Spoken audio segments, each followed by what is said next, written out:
What's going on, guys? It is Thursday, April 25th, 2019, and we have T-Mobile's Q1 2019 earnings just completed. Actually, I was watching the live stream on YouTube, and I wanted to tune in to get all of the statistics and all the numbers, as well as some commentary from the fine folks over at T-Mobile. So I just want to go ahead and present you guys a summary. So here we go. In terms of Q1 for T-Mobile 2019, this did take place in Bellevue, Washington at 4:30 Eastern Standard Time.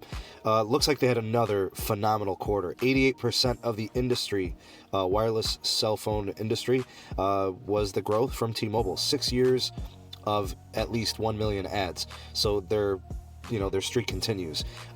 Best ever churn for them came in at 0.88, which is a measure of customer retention.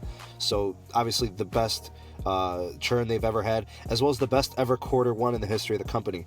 They had 1.7 million net ads. That's 24 quarters in a row with that type of growth, over a million net ads. They had plus 656,000 postpaid ads. I think they definitely surpassed everything that AT&T and Verizon did. In fact, they were both at losses, so obviously they're making huge gains there.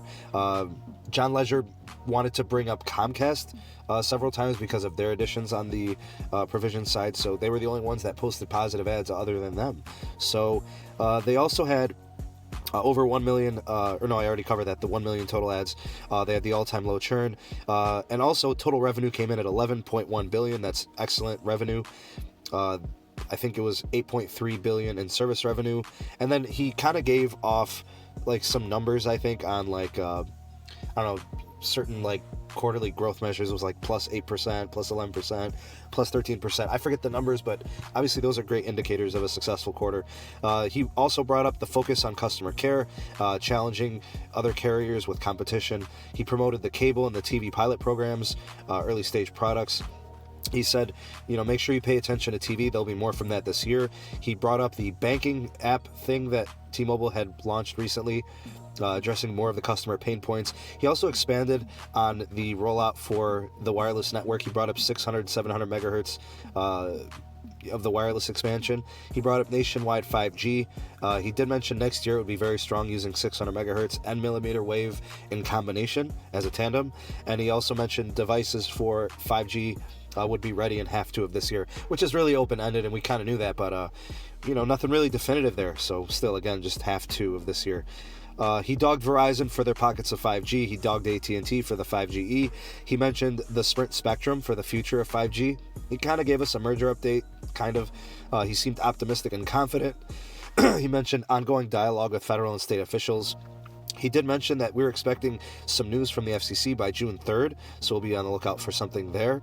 He also brought up how the merger was going to create U.S. jobs with their new call centers, and how they're going to compete through value and giving customers more in the future.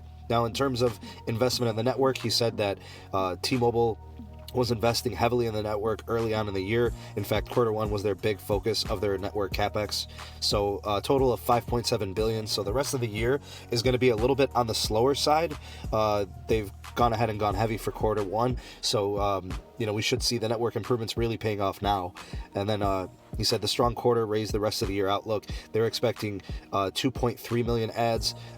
They're expecting somewhere in the neighborhood of 3.6 million ads according to this quarter. So he could not speak on millimeter wave auctions. He said right now it's a quiet period. Then it kind of went into this question session.